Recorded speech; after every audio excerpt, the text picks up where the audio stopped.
Could California get turned into one big solving? A campaign has been launched in Denmark to acquire the state. An online petition being called Denmarkification is seeking to raise $1 trillion for Denmark to purchase California. It asks all Danes to contribute a hefty equivalent of $18,000 each to make it happen. The campaign says if purchased, California would be instilled with Danish values and the name would be changed to New Denmark. It also promises to turn Disneyland into Hans Christian Andersen Land, complete with a Viking helmet wearing Mickey Mouse. Without saying so, the petition comes in response to President Trump's desire for the U.S. to acquire Greenland.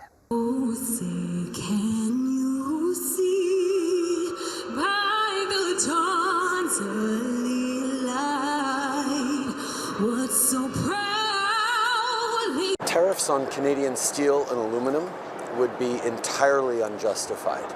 We will be working with the American administration over the coming weeks to highlight the negative impacts on Americans and Canadians of these unacceptable tariffs. The world's finest geographers, experts who study the Earth's natural environment, have concluded a decades-long council and determined that a Great Lake deserves to be named after a great state. So today, I'm issuing a proclamation declaring that hereinafter, Lake Michigan shall be known as Lake Illinois. The proclamation has been forwarded to Google to ensure the world's maps reflect this momentous change. In addition, the recent announcement that to protect the homeland, the United States will be purchasing Greenland, Illinois will now be annexing Green Bay to protect itself against enemies, foreign and domestic. I've also instructed my team to work diligently to prepare for an important announcement next week regarding the Mississippi River. God bless America, and bear down. Turning out of the weather, millions of people across eastern Ontario are about to get another dump of snow. Winter storm watches and special weather statements are stretching from southwestern Ontario to western Prince Edward Island. So here's the timeline. The storm will begin Wednesday evening. It will last until Thursday afternoon. Areas in yellow could see 20 to 40 centimeters of snow. Gray areas could see up to 15. Egg prices continuing to rise, and now the egg shortage here in the U.S. with bird flu spreading across this country. Trader Joe's, for one, now limiting how many eggs a customer can buy. There are reports others are doing the same. A line of cars around the block right here waiting to buy eggs. This is at a California farm. And thefts now being reported from Washington State to 100,000 eggs stolen in Pennsylvania. Tonight, with the price of eggs skyrocketing from bird flu, shortages are growing from coast to coast. From empty shelves at this BJ's Wholesale outside New York City to Chino, California, where cars wrapped around city blocks outside a local farm. And many are flocking to local farmers markets. How much would you say demand has gone up? No worries. Like, super high. Times 2, times 3? Times 5, probably. Some chains like Costco and Trader Joe's are limiting the amount of eggs customers can buy. And at stores with eggs on the shelves, sticker shock. It's like $10 a carton. I'm like, what? Eggs are now so valuable they become a target for thieves. In Seattle, a surveillance camera captured suspects entering a shed behind Luna Park Cafe, where police say they stole more than 500 eggs. Pete and Jerry's Organics had to beef up security after thieves stole 100,000 eggs from their farm in Pennsylvania. Those suspects still at large. Bird flu has impacted tens of millions of farmed chickens, sending egg prices up 65% in the last year. The Waffle House chain is adding a 50-cent surcharge per egg.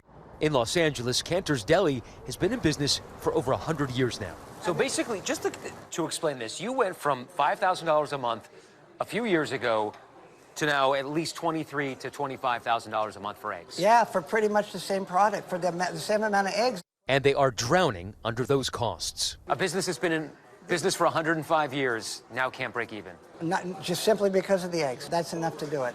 And David, the Department of Agriculture projects egg prices will increase again by about 20% this year, and we're told that it will be at least another 6 months before egg prices stabilize, David. And really important to hear the real-world impact that you brought to us there tonight on all of this. It's actually a fairly simple design to fly. It's just got points and straight lines, so I was able to draw it out upload it into my airplane and be able to fly it. So it worked out okay. I took off from the London airport, and my first point on the Leaf, I chose the intersection of Highway 402 and 401. Started from there and just went around down towards Rondo and up towards Sarnia and back around for 2 hours. There's no autopilot, so I was hand flying the whole time. You know, I don't really have a flag in front of my house or on my car or anything like that, and I sort of feel a little patriotic with what's sort of going on lately. I'm not real happy with, you know, what is happening back and forth across the border right now. It's kind of sad. You know, I just wanted to show that we don't like to be pushed around and that we're all proud Canadians. I just wanted to end today's show by thanking all of the wonderful people who work behind the scenes at this network. You may have seen some reports about me and this show. And after giving all of this some careful consideration and weighing an alternative time slot CNN offered me, I've decided to move on. I am grateful to CNN for the nearly 18 years I've spent here doing the news. People often ask me if the highlight of my career at CNN was at the White House covering Donald Trump. Actually, no. That moment came here when I covered former President Barack Obama's trip to Cuba in 2016 and had the chance to question the dictator there, Raul Castro, about the island's political prisoners. As the son of a Cuban refugee, I took home this lesson. It is never a good time to bow down to a tyrant. I've always believed it's the job of the press to hold power to account. I've always tried to do that here at CNN, and I plan on doing all of that in the future. One final message. Don't give in to the lies. Don't give in to the fear. Hold on to the truth and to hope. Even if you have to get out your phone, record that message. I will not give in to the lies. I will not give in to the fear. Post it on your social media so people can hear from you too. I'll have more to say about my plans in the coming days, but until then, I want to thank all of you for tuning in. It has been an honor to be welcomed into your home for all these years. That's the news. Reporting from Washington, I'm Jim Acosta. Whether it's waiting for the bus or simply trying to take out the trash, wild turkeys are an everyday occurrence in this Montreal borough. They're a bit mean, but anyway, we're used to them now. It's been like more than 6 months here, so they were like babies and grow up, and we're used to them. Sauntering down the streets, the wild birds can often be seen stopping traffic. They stand in the middle of the road and they don't even bother. But yes, I believe that this will become essentially normal. Experts say due to warming temperatures, wild turkey numbers in Quebec have been steadily climbing over the past 2 decades. Quebec has a spring and fall hunting season, allowing the harvest of 3 birds each year, but only in rural areas. So, safe from hunters and with plenty of food and shelter, the resourceful birds are thriving in urban environments, causing concerns that predators may be closely following behind. I think Montrealers are going to see a rise in coyote populations as these turkey populations grow. Weighing up to 11 kilograms, the imposing birds are becoming less wary of humans, leading to sometimes comical run-ins. They'd be known to chase people and dogs and postmen and policemen and so on. They stop traffic.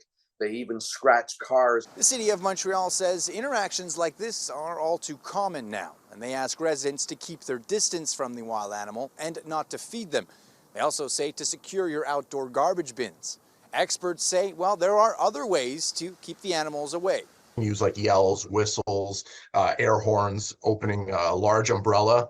People have done this, using water hoses, brooms, throwing a tennis ball, using leash dogs. I have a whole list of these things.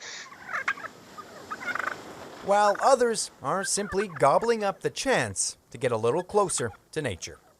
Braden Jagger-Haynes. You want to buy from China? That's great. Buy from China. Canadians are getting fired up and fed up with what they're hearing from the U.S. Talk of war on social media. America doesn't know the same thing that Canada is hearing. Did you vote to go to war, like actual war with Canada? You've been a real star-spangled pain in my ass, but at least you're bringing Canadians together. After President Trump confirms he's not messing around. Is it a real thing? Yeah, it is. I think Canada would be much better off being a 51st state. Canada's Prime Minister Trudeau isn't laughing off the 51st state talk, taking it far more seriously when he thinks the cameras are off, caught on a hot mic. Mr. Trump has it in mind that one of the easiest ways of doing absorbing urgently. And it is a real hit in my conversation with him. Even though publicly he's focusing on the tariff threat, Canadians are listening and acting, from small acts of protest like booing the Stars and Stripes from their sports to ours. Talk of boycotting U.S. goods. We've had an insane couple of weeks. Canadians are putting their money where their mouths are. At the Province of Canada store in Toronto, owner Julie Brown tells me people aren't fans of this rhetoric from the president. When you hear the U.S. president talking about Canada as the 51st state, how does that make you feel? I don't like it. I don't think any Canadians like it. I think we're very happy in Canada. We're very happy with how things are run here. And we have no interest in that. Because even as the president's top advisors try to bring down the temperature to our own Kristen Welker, is he planning to annex part Canada? Of his policy. Well, I don't think there's any plans to invade Canada, if that's what you're talking about. Up north, the fear is real and just heating up. The American Army has invaded Upper Canada. Enemy soldiers have forced their way into Laura Secord's home, demanding room and board. Last night, Laura overheard the soldiers planning a surprise attack on the British.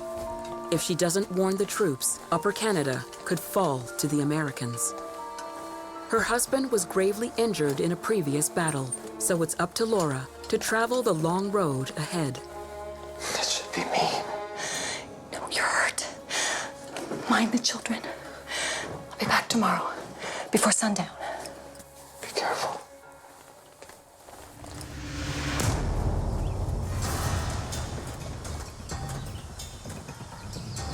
The 32-kilometer trek is wild and dangerous. Luckily, she'll soon cross paths with a group of Six Nation warriors who guide her to the British camp.